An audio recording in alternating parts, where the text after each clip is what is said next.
download from Triple J.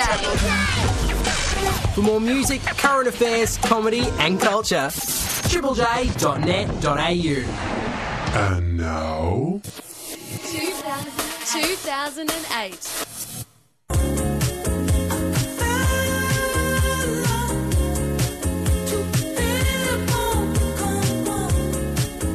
One of the fantastic songs of 2008. You'd reckon, on the strength of it, that it's a certainty to make the Hottest 100, but who can tell? That is Empire of the Sun and the track Walking on a Dream, which is in fact the title track of the whole album for this collaborative project between Luke Steele of the Sleepy Jackson and Nick Littlemore from Pnau.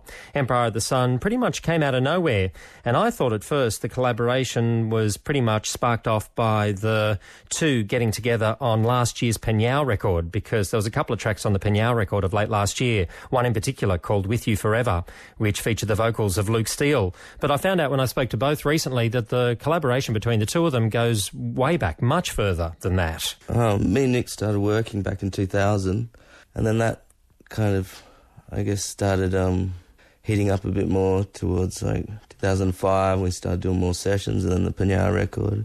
I didn't know it dated back that far. So in 2000, how did you guys first meet, and what were you doing way back then?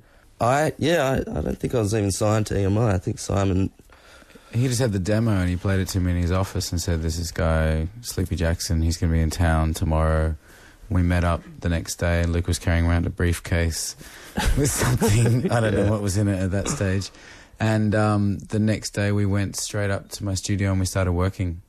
And we just had this energy straight away. And I think early on, I don't know if we knew how to harness what we had together, but we had a couple of kind of a year's break from that, and our careers kind of took different trajectories, and then we managed to be able to come back and do a solid body of work. Okay, because in 2000 you guys had your first album out for a couple of years. Pnau had put out the first album, Samba Nova.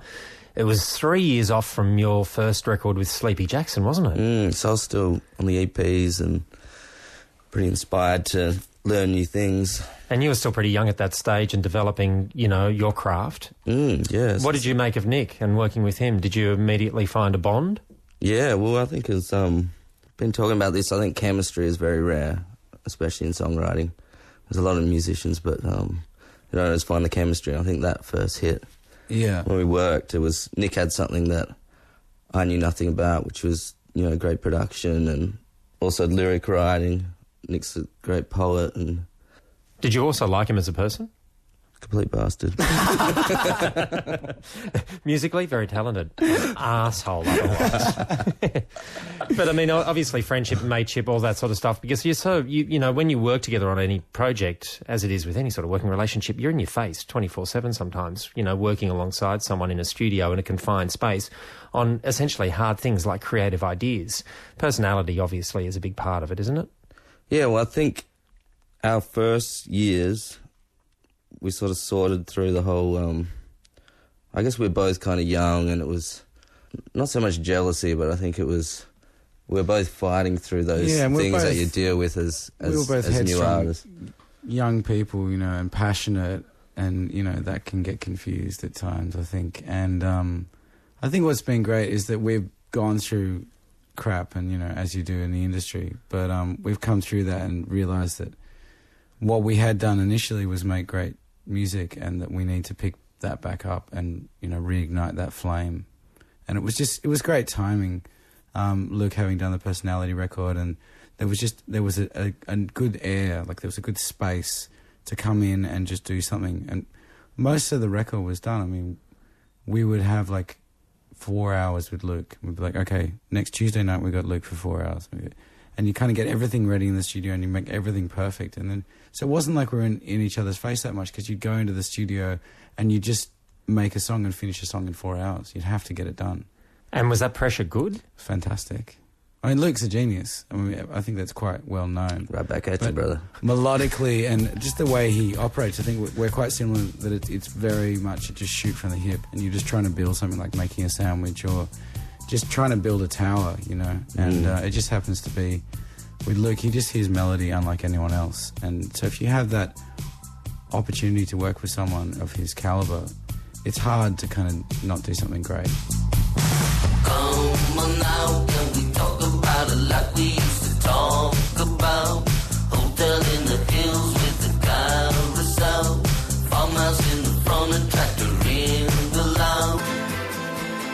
What do you get from doing this project, and what have you gotten so far from making the music as Empire of the Sun that you haven't got, Luke, with the Sleepy Jackson, and you haven't got, Nick, with Pnau? What is it? Can you put it into words? Yeah, it's a hard one. I guess the greatest record of our lives, really. Yeah, exactly. It's easily the strongest one I think I've ever been a part of, and it's closer to something that is that can stand up in the most minimal of elements. It doesn't need stacks and stacks of production and all this other stuff behind it. It's, you know, you hear it on the radio and there's just a single vocal of Luke's, because he doesn't need to double track and triple track and harmonise. Yes, he can do that incredibly well, but his voice singly just coming out straight as God intended it is incredible. I don't know if we'll ever do a record as good as this, because it just feels so magical. And it's so simple, it's so tight. And it's got diversity as well. It's not all in one zone or in one feeling. There's a bit of mixture in there. There's certainly, like, positivity is probably the, you know, surrender and positivity are kind of the two words we carried with us through the record. With positivity, as soon as we come in and try and make something, everything we would accept, and you just keep accepting things until you build a monolith, or you make something and you kind of reach within yourself. And all ideas are open, and all ideas are worthwhile. And they're all valid, you know, yeah. Well, and what was the other word you used? Surrender. Surrender. I think it was giving into each other that it was like the left hand knew what the right hand was doing, and it was like we were one person working to make trust. Something. Yeah. Respect, yeah. What's this going to do for Sleepy Jackson and Pnau? Is it going to put both of those projects on hold for you? No. He was confident. Luke, you're a little bit more uncertain. Oh, I don't know what's going on. Well, who knows where the world goes? I think it's kind of... You just want to make great music, and we're more than capable of putting so much energy into music and touring and doing everything for it. Will the live performance involve more than just you two characters on stage? Yeah, I'd say it'd be a lot more leaning on theatrical than, say, a rock show. Much more interested in kind of creating a real film live, and it could have thousands of animals and birds, and we'd love to do something about the scale of the Beijing Olympics opening ceremony.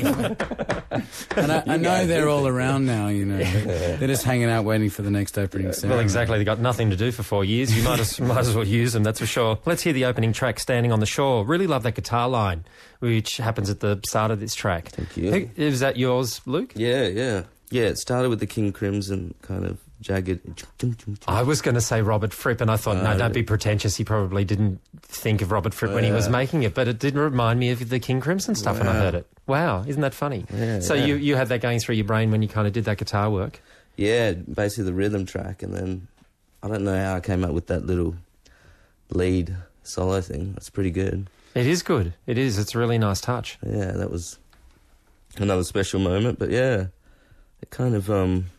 went from there pretty much. We did the falsettos, and then I think changed the chords underneath, and then that created that. I guess that's the chorus. So. Yeah. Nick really loves, obviously, you know, he's said it before, he really loves the way that you sing. How different a singer are you to how you started out maybe with your band, the Sleepy Jackson? How much better a singer are you, do you think? I think a lot better. I think over the years you learn the little things that I think make a good vocal so good, and sometimes it's just a millisecond of how quick the word ends or how snappy you hit the note. Yeah, I think with me it's just persistence. Like, I'm not the most consistent singer, but when I get a great take, it has a lot of characteristics and personality.